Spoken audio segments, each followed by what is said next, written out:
ইশতাকা সাদ ইবনে উবাদাতা রাদিয়াল্লাহু তাআলা আন শাকওয়ালা। নবীর সাহাবী সাদ ইবনে উবাদা রাদিয়াল্লাহু তাআলা আনহু অসুস্থ হয়েছেন।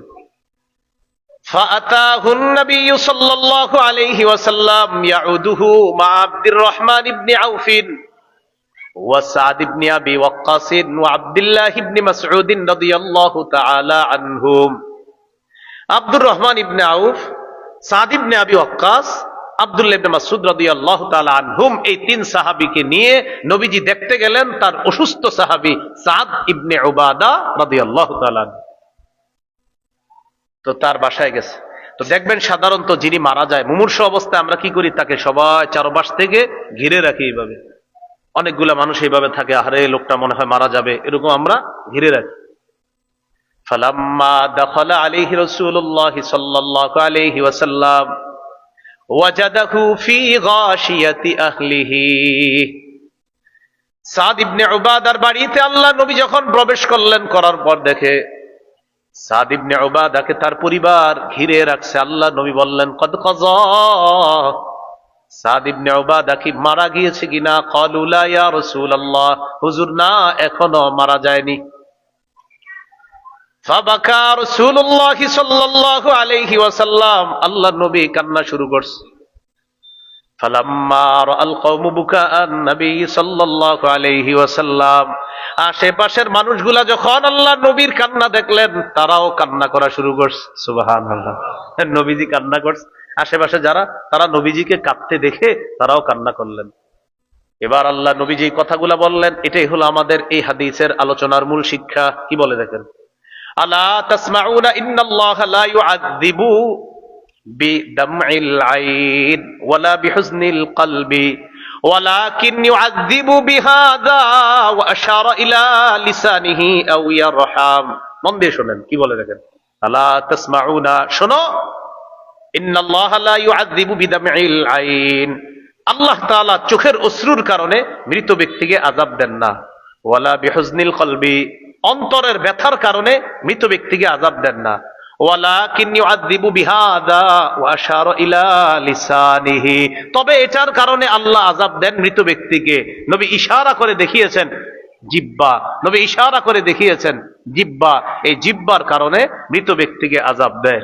কি শিখলাম? অন্তর ব্যথিত হতে পারে, চোখ থেকে পানি আসতে পারে, জিহ্বায় যেন উল্টাপাল্টা কথা না আসে, যদি আসে তাহলে মৃত ব্যক্তির আযাব হতে পারে। আল্লাহ হেফাজত করেন। হাদিসের শেষে নবী বলেন, ইন্নাল মাইতা ইউআযযাবু বিবুকাই আহলিহি আলাইহি। নবীজি বলেন, মৃত ব্যক্তিকে আযাব দেওয়া হয় তার পরিবার তার উপর বিলাপ করার কারণে। বলেন কি করার কারণে? বিলাপ। বিলাপ বলেন কি করার কারণে? বিলাপ। মৃত ব্যক্তিকে আযাব দেওয়া হয় তার পরিবার তার মৃত্যুর পর বিলাপ করার কারণে। বিলাপ কি জিনিস? নাসাইর বর্ণনা 5103, 5104, 5105।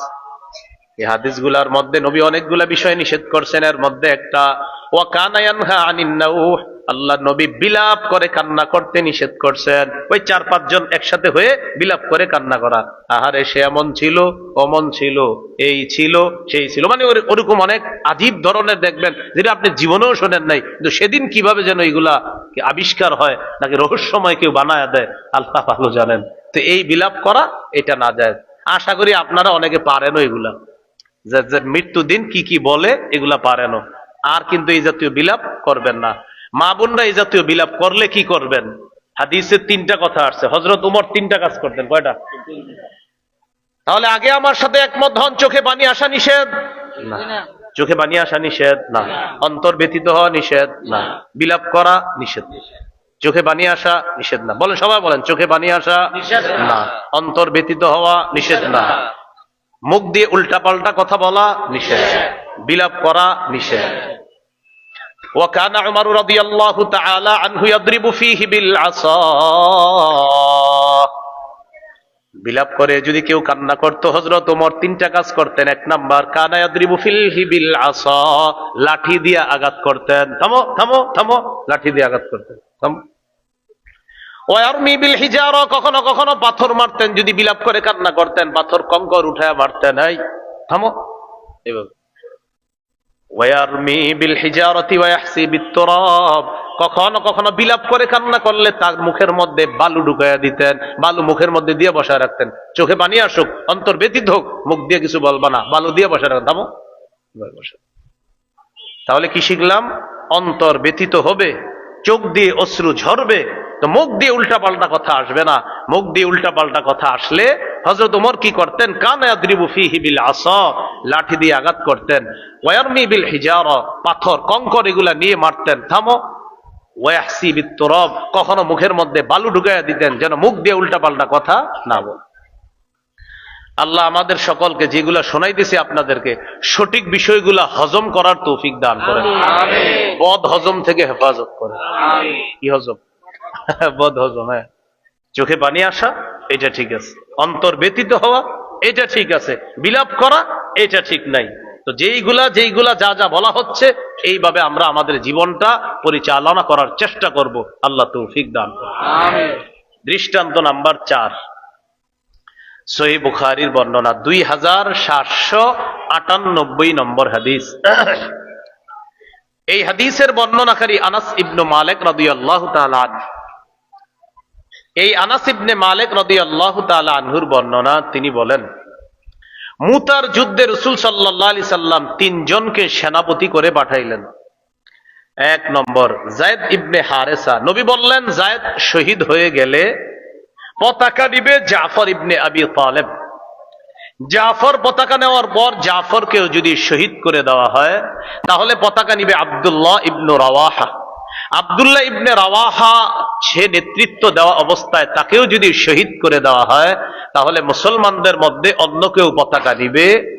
নবীজি এটা বলে দিলেন। তাহলে 3 আমিরের নাম ঘোষণা করছে, আরেকজনের নাম বলে নাই।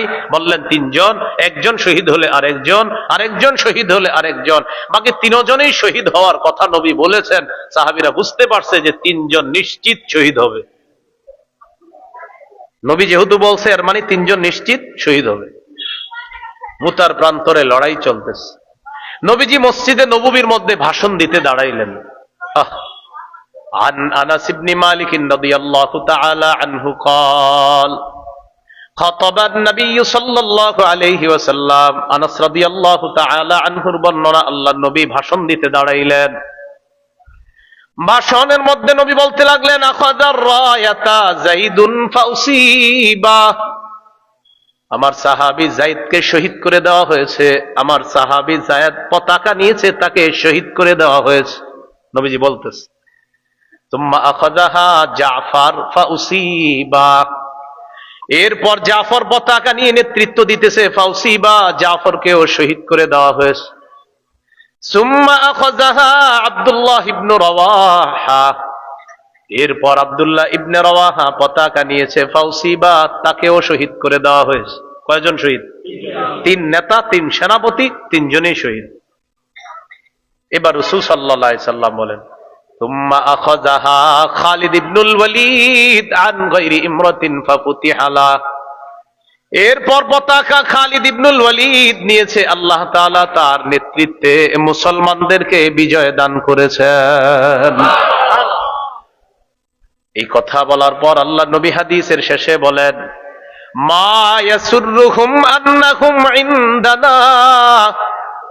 আমার যে সাহাবীরা শহীদ হয়েছে তাদের কাছে এটা আনন্দদায়ক না, তারা আমাদের কাছে থাকবে এটা তাদের জন্য আনন্দ না। কি বুঝলেন?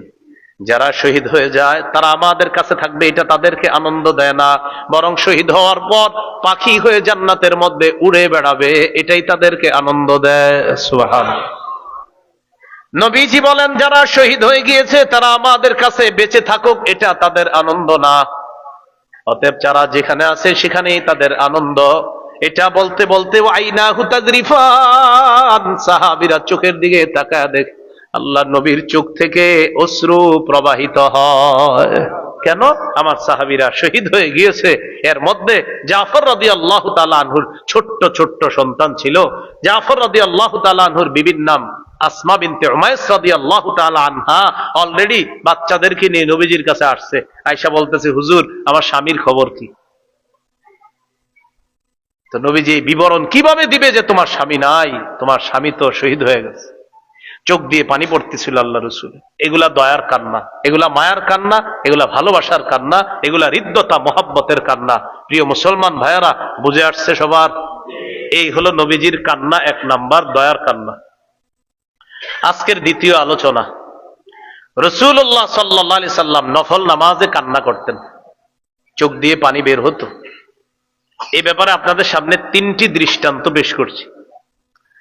দৃষ্টান্ত নাম্বার 1, নাসাই হাদিসের একটা কিতাব, এই কিতাবের 1214 নম্বর হাদিস, 1214।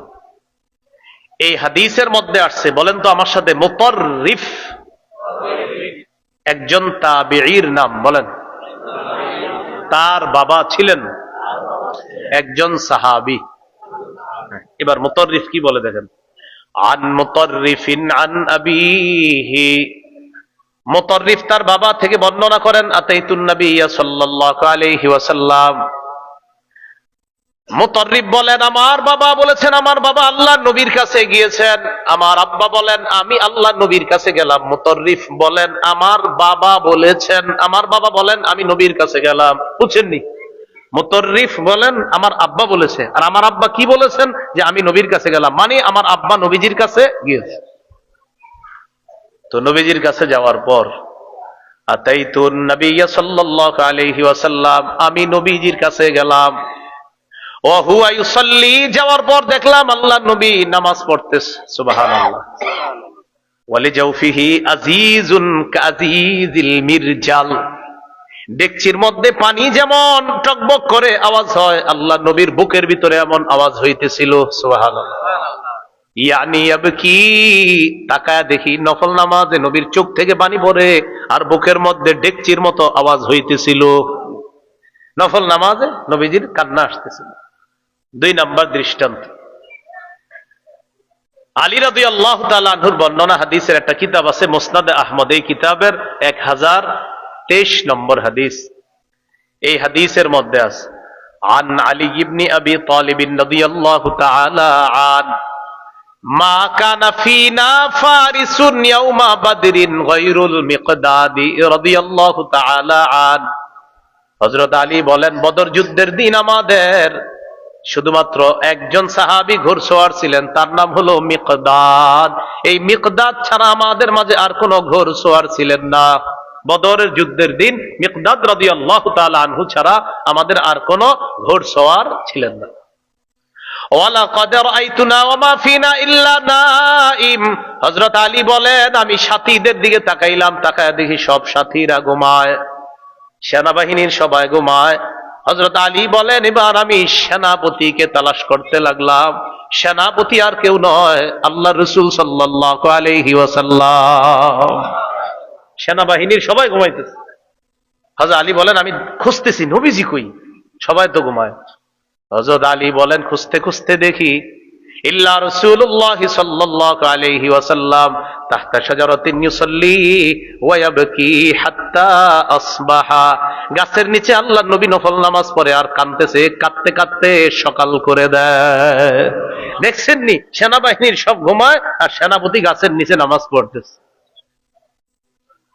তাওকে পৃথিবীর শ্রেষ্ঠ সেনাপতি মুহাম্মদুর রাসূলুল্লাহ সাল্লাল্লাহু আলাইহি ওয়াসাল্লাম। এরকম যখন আমাদের প্রধানরা হয়ে যাবে, তখন শান্তি অটোমেটিক আসবে ইনশাআল্লাহ।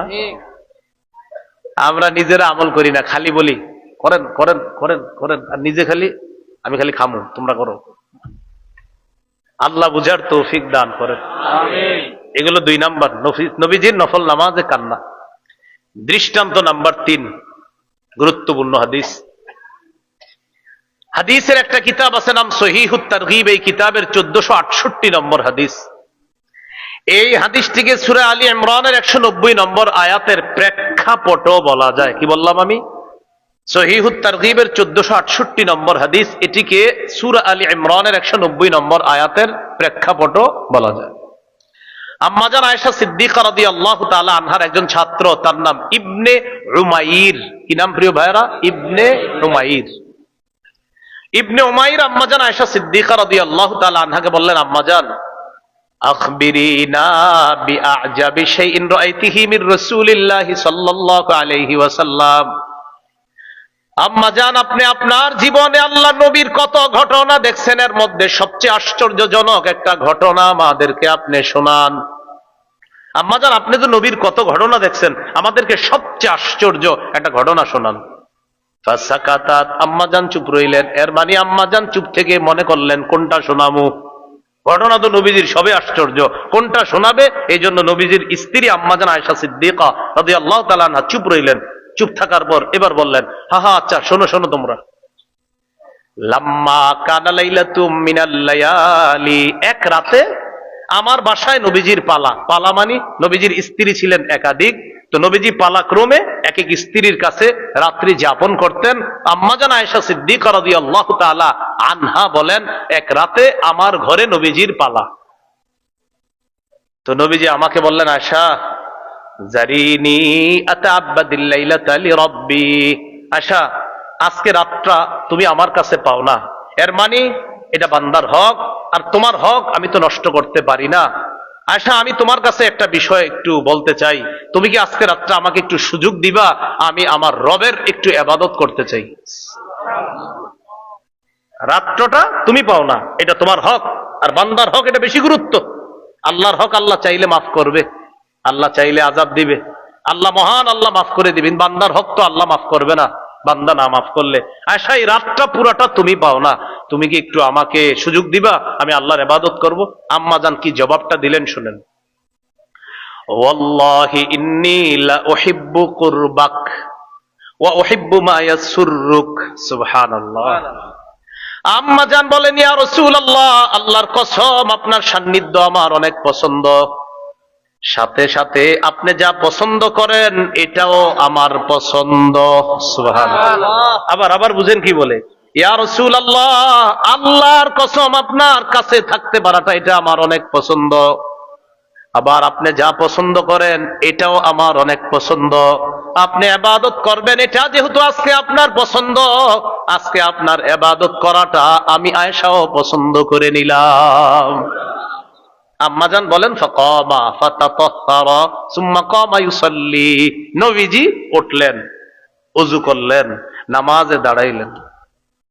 নামাজে দাঁড়ানোর পর আম্মাজান বলেন, হঠাৎ নবীর দিকে তাকাইলাম, তাকানোর পর দেখি আল্লাহ নবী নফল সালাতে তার চোখ থেকে পানি পড়তেছে। ফালাম ইয়াজাল ইয়াবকি, কান্না অবিরত চলতে চলতে এক পর্যায়ে দেখতাম হাত্তা বাল্লা হিজরা, পুরা গাল চোখের পানিতে ভিজিয়ে ফেলছে গাল। ওয়াকানা জালিসা, এবার নবীকে দেখলাম নফল নামাজের বৈঠকের মধ্যে আছে, তাকায়া দেখি ফামা যালা ইয়াবকি ফালাম ইয়াজাল ইয়াবকি, আল্লাহ নবী কানতে কানতে হাত্তা বাল্লা লিহিয়া, এবার দাড়িগুলা ভিজায় ফেলছে, গাল ভিজছে, এরপর দাড়ি। আম্মা জান বলেন, সুম্মা বাকা ফালাম ইয়াজাল ইয়াবকি, তাকায় দেখি আরো কানতেছে, কানতে কানতে হাত্তা বাল্লাল আরদ। মুসলমান, অনুবাদটা মনোযোগ দিয়ে শুনেন। আম্মা জান বলেন, কানতে কানতে হাত্তা বাল্লাল আরদ, জমিন ভিজায় ফেলছে। কি পরিমাণ কানছে! আমাদেরকে বোম মারলে এক ফোঁটা চোখের পানি আনা কত মুশকিল, তাও ইলেকট্রনিক মিডিয়ার যুগে কান্না করা তো সহজ না। এই যুগে এগুলা দেখতে দেখতে আমাদের দিল এমন কঠিন হয়েছে, এখন তো এখান থেকে পানি আসে না। আল্লাহ তাআলা বলেন, এমন এমন পাথর আছে, ইয়াশাক্কাক, যেই পাথর ফেটে যায়, ইয়াখরুজু মিনহুল মা, সেই পাথর থেকেও পানি আসে। ওয়া ইন্না মিনহা লামা ইয়াতাফাজ্জারু মিনহুল আনহার, কিছু পাথর ফেটে সেখান থেকে নদী ঝর্ণা প্রবাহিত হয়।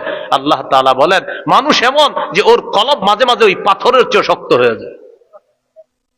কি করবেন, পারিপার্শ্বিক অবস্থা আমাদের দিল শক্ত বানায় দিচ্ছে, এগুলা শক্ত বানায় দিচ্ছে। আল্লাহর পরে যিনি শ্রেষ্ঠ, আগে পরে কোনো গুনাহ নাই। কাঁদতে কাঁদতে একটু ভাবেন, গাল ভিজছে, দাড়ি ভিজছে, তাহলে এবার বলেন তো, মাটি ভিজতে হইলে এগুলা ভিজে আপনার শরীর বেয়ে বেয়ে এরপর পানিটা পড়তে হবে। এইভাবে কাঁদতে কাঁদতে কাঁদতেছে, কান্না থামতেছে না। ইতিমধ্যে ফজরের আজান দিছে হযরত বেলাল রাদিয়াল্লাহু তাআলা। হযরত বেলাল রাদিয়াল্লাহু তাআলা আনহুর নিয়ম হলো, আজান দেওয়ার পর যখন নামাজ দাঁড়াবে, এর আগে আয়েশা আল্লাহ নবীকে বাসায় ডাকতেন, হুজুর নামাজ দাঁড়াবে, আসেন আপনি। হযরত বেলাল রাদিয়াল্লাহু তাআলার নিয়ম ছিল আযান দিতেন, এরপর যখন নামাজ দাঁড়াবে এর আগে গিয়ে নবীজিরে ইত্তেলা দিতেন হুজুর নামাজ দাঁড়াবে। কারণ নবীজি সুন্নত বাসায় পড়তেন, ফজরের সুন্নতটা কোথায় পড়তেন? বাসায় পড়তেন। তো বেলাল রাদিয়াল্লাহু তাআলা আনহু আসছে, ফাজাআহু বিলালুন ইউজিনুহু বিসসালাহ। বেলাল রাদিয়াল্লাহু তাআলা আনহু আসছে নামাজের ব্যাপারে নবীজিকে সংবাদ দেওয়ার জন্য। হযরত বেলাল তাকায় দেখে কি, ফালাম্মা রাআহু ইয়াবকি, আল্লাহ নবী কাঁদতেছে, হযরত বেলাল দেখলেন। হযরত বেলাল বললেন, তাবকি ইয়া রাসূলুল্লাহ ওয়া ক্বাদ গফারাল্লাহু লাকা মা তাকদ্দামা মিন যামবিকা ওয়া মা তাআখার। হুজুর আপনি কান্না করতেছেন, আপনার না আগে পরে কোনো গুনাহ নাই, সব তো আপনার মাফ, আপনি কান্না করেন কেন? নবীজি বললেন, বেলাল আফালা আকুনু আবদান শাকুরা, আমি কি আল্লাহর শুকরগুজার বান্দা হব না? রবের শুকরিয়া আদায় করার জন্য সারা রাত চোখের পানি ফেলে নফল সালাতে আমি কাটায় দিচ্ছি। আমি কি শুকরগুজার বান্দা হব না যে আল্লাহ আমাকে এত মর্যাদা দান করেছেন? এই আল্লাহর শুকরিয়া আদায় করার জন্য নবী কানলেন। এরপর আল্লাহ নবী বললেন, বেলাল লাকাদ নাযালাত আলাইয়াল লাইলাতা আয়াতুন ওয়াইলুন লিমান ক্বারাআহা ওয়া লাম ইয়াতাফাক্কার ফিহা। বেলাল আজকে রাতে আমার উপর এমন একটা আয়াত নাজিল হয়েছে, এই আয়াতটা যে পড়লো আর চিন্তা করলো না তার জন্য ধ্বংস। বেলাল আজকে আমার উপর এমন একটা আয়াত নাজিল হয়েছে যে এই আয়াতটা পড়লো কিন্তু এটা নিয়ে চিন্তা করলো না, সে ধ্বংস।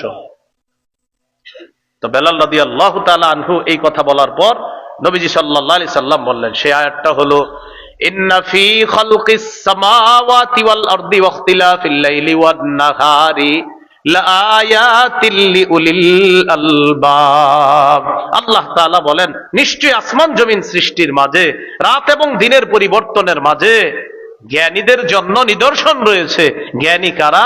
যারা চিন্তা করবে, ইয়াতাফাক্কারুনা ফি খালকিস সামাওয়াতি ওয়াল আরদ, যারা আসমান জমিনের সৃষ্টি নিয়ে চিন্তা করবে। যদিও জ্ঞানী অনেকে বলছে আল্লাহ, আল্লাযীনা ইয়াযকুরুনাল্লাহা কিয়ামা, যারা দাঁড়িয়ে জিকির করবে, ওয়া কুউদা বসে জিকির করবে, ওয়া আলা জুনুবিহিম শুয়ে শুয়ে জিকির করবে, ওয়া ইয়াতাফাক্কারুনা ফি খালকিস সামাওয়াতি ওয়াল আরদ, যারা আসমান জমিনের সৃষ্টি নিয়ে চিন্তা করে বলবে, রব্বানা মা খালাকতা হাযা বাতিলা, ও আমাদের রব আপনি অনর্থক কিছুই সৃষ্টি করেন নাই। সুবহানাল্লাহ।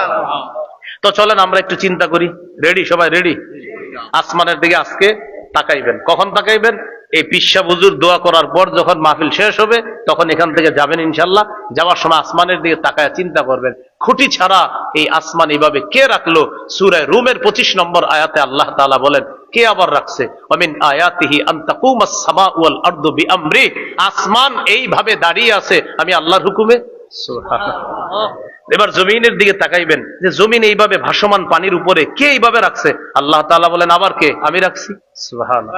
এবার আসমানের দিকে তাকায় চিন্তা করবেন, খুঁটি ছাড়া আসমানটা আল্লাহ তাআলা রাখলেন কেন? আল্লাহ জবাব দেন, ওয়াজআলনাস সামাআ সাকফাম মাহফুজা, এই খুঁটিবিহীন আসমান এভাবে আমি রাখছি কেন জানো? তোমাদের জন্য সুরক্ষিত ছাদ হিসাবে আমি আল্লাহ আসমানটা রেখেছি। সুবহানাল্লাহ।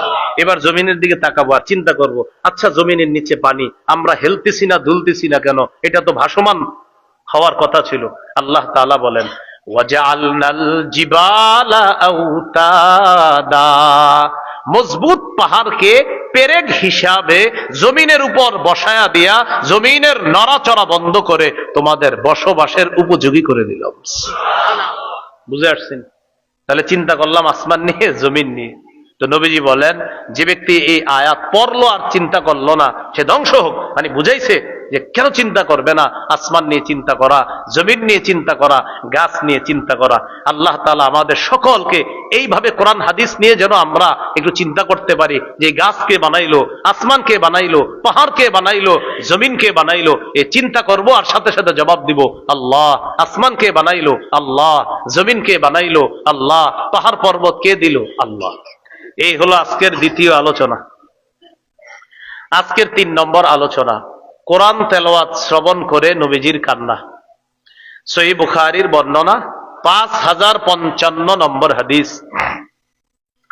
আব্দুল্লাহ ইবনে মাসউদ রাদিয়াল্লাহু তাআলা আনহুকে রাসূল সাল্লাল্লাহু আলাইহি সাল্লাম বলেন, ইকরা আলাইয়া, ও আব্দুল্লাহ ইবনে মাসউদ তুমি আমাকে কোরআন পড়ে শোনাও। আব্দুল্লাহ ইবনে মাসউদ রাদিয়াল্লাহু তাআলা আনহু বললেন, আকরাউ আলাইকা ওয়া আলাইকা উনজিলা ইয়া রাসূলুল্লাহ, হুজুর আমি কোরআন পড়ে শোনাবো, কোরআন না আপনার উপর নাজিল করা হয়? হুজুর আপনার উপর কোরআন নাজিল করা হয়েছে, আমি কোরআন পড়ে শোনাবো? নবীজি বললেন, ইন্নী আশতাহি আন আসমাআহু মিন গায়রি।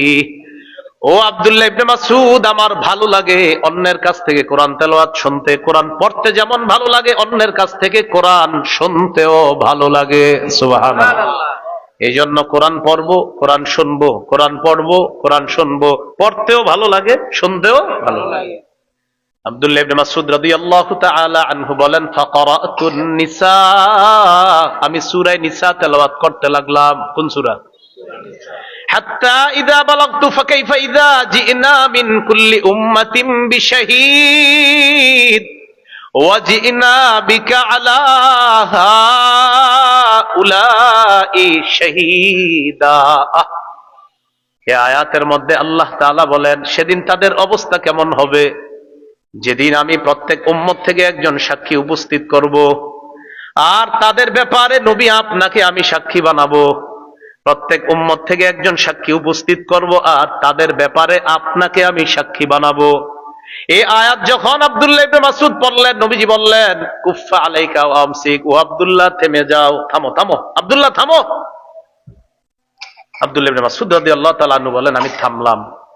থামার পর আল্লাহ নবীর দিকে তাকাইলাম, ফারাআইতু আইনাইহি তাযরিফান, ফারাআইতু আইনাইহি তাযরিফান, চোখের দিকে তাকায়া দেখি আয়াতের বিষয়বস্তু মনে করে আল্লাহ রাসূলের চোখ থেকে পানি পড়তেছে।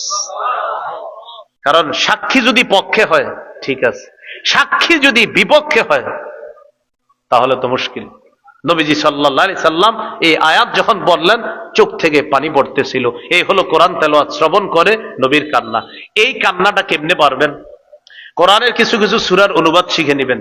যদি পারেন 29, 30 নম্বর পারার সবগুলা সূরার অনুবাদ শিখে নেবেন। এখানে জান্নাত জাহান্নামের প্রচুর আলোচনা 29 আর 30 নম্বর পারা, বিশেষ করে সূরা হাক্কা, সূরা মাআরিজ, এই দুইটা সূরা যদি পারেন শিখে নেবেন। সূরাতুদ দাহর বা সূরাতুল ইনসান, যেটা সূরাতুল মুরসালাত, এই সূরাগুলা অনুবাদ সহ শিখে নেবেন। সূরা নাবার শেষের দিকে কিছু আয়াত আছে, এই আয়াতের অনুবাদগুলা মানে যদি পারেন আর কি, এগুলা যখন শিখে নিবেন দেখবেন ইমাম সাহেব পড়লে আপনার অনুবাদগুলা মনে পড়বে আর চোখ থেকে পানি আসবে। 4 নাম্বার আলোচনা, উম্মতের জন্য রাসূল সাল্লাল্লাহু আলাইহি সাল্লামের কান্না। সুবহানাল্লাহ। সহিহ মুসলিমের বর্ণনা, 387 নম্বর হাদিস, মাদ্রাসা পাঠ্যপুস্তক অনুসারে মোট হাদিস সংখ্যা হবে 3033টা।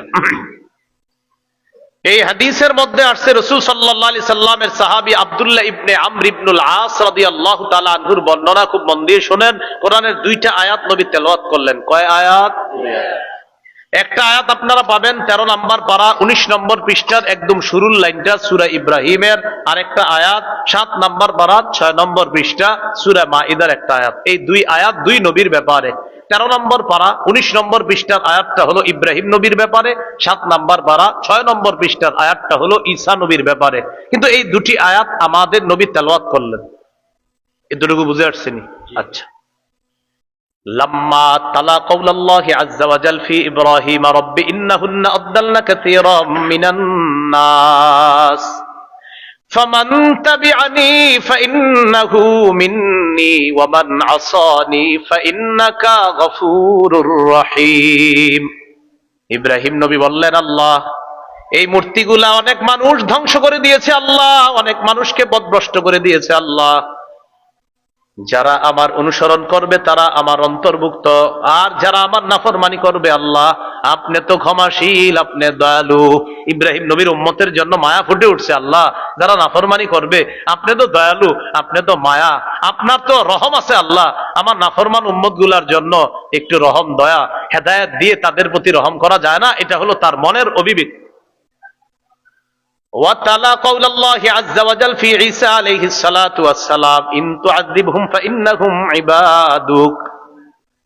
ঈসা নবী বলে, আল্লাহ আপনার বান্দাদেরকে যদি আপনি শাস্তি দেন তারা তো আপনারই বান্দা, আপনার বান্দাদেরকে যদি আযাব দেন তারা তো আপনারই বান্দা। ওয়া ইন তাগফির লাহুম, আল্লাহ তাদেরকে যদি আপনি মায়া করে দয়া করে ক্ষমা করে দেন, ফা ইন্নাকা আনতাল আজিজুল হাকীম, আল্লাহ আপনি মহাপরাক্রমশালী মহাপ্রজ্ঞাময়।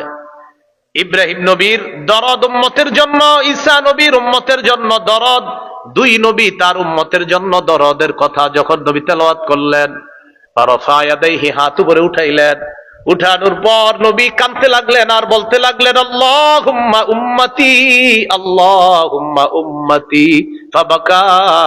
ইব্রাহিম নবী উম্মতের জন্য মায়া, ঈসা নবী উম্মতের জন্য মায়া। আমাদের নবী এটা মনে পড়তে হাত উঠায়া বলতেছে, আল্লাহ আমার উম্মত, আমার উম্মত, আমার উম্মতের কি হবে। নগদ জিবরিলকে আল্লাহ পাঠাই দিছে, নগদ ওই দোয়া অবস্থায় পাঠাই দিছে। বুঝছেননি, দোয়া চলতেছে ওই অবস্থায় পাঠাই দিছে, জিবরিল যাও, আমি সব জানি আমার হাবিব কেন হাত তুলছে, এরপরে তোমার সাক্ষী বানাবো, যাও।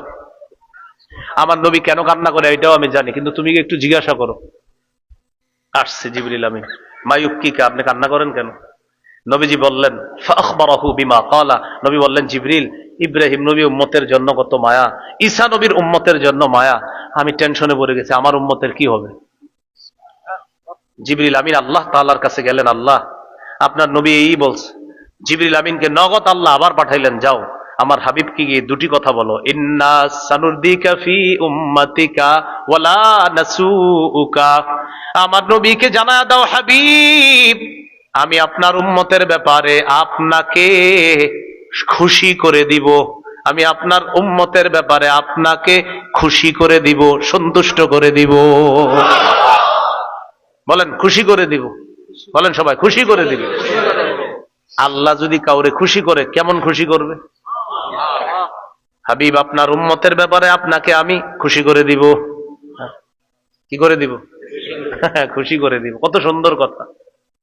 ওয়ালা নাসুউকা, আমি আপনার উম্মতের ব্যাপারে আপনাকে অসন্তুষ্ট করব না। সুবহানাল্লাহ। এই হলো নবীজি সাল্লাল্লাহু আলাইহি সাল্লাম উম্মতের জন্য কান্না। আজকের সর্বশেষ আলোচনা, কবরের সামনে নবীজির কান্না। নাসাইর বর্ণনা 2034 নম্বর হাদিস, عن أبي هريرة رضي الله تعالى عنه قال زار رسول الله صلى الله عليه وسلم قبر أمه, নবীজি তার মায়ের কবর জিয়ারত করলেন। কবর জিয়ারত যখন করলেন, ফাবাকা, আল্লাহ নবী তার মায়ের কবরের সামনে দাঁড়ায়া চোখের পানি চলে আসছে, কান্না শুরু করে দিলেন। ওয়াবকা মান হাওলা, আশেপাশে যারা আছে তাদেরকে কান্না করাইলেন। এর মানে নবী নিজে কানলেন, সামনে যারা নবীর কান্না দেখে তারাও কান্না করা শুরু করে দিচ্ছে। এবার নবী বললেন, ইস্তাযানতু রাব্বি ফি আন আযুরা কবরহা, আমি আমার মায়ের কবর জিয়ারত করার জন্য আল্লাহর কাছে অনুমতি চেয়েছিলাম। ফাআযিনা লি, আল্লাহ তাআলা আমাকে অনুমতি দিস। হে আমার উম্মত, ফাজুরুল কুবুর, তোমরা কবর জিয়ারত করবা। ফাইন্নাহা তুযাক্কিরুকুমুল মাউতা, কবর জিয়ারত তোমাদেরকে মৃত্যুর কথা স্মরণ করায়া দিবে। বলেন কবর জিয়ারত কিসের কথা স্মরণ করায়া দিবে?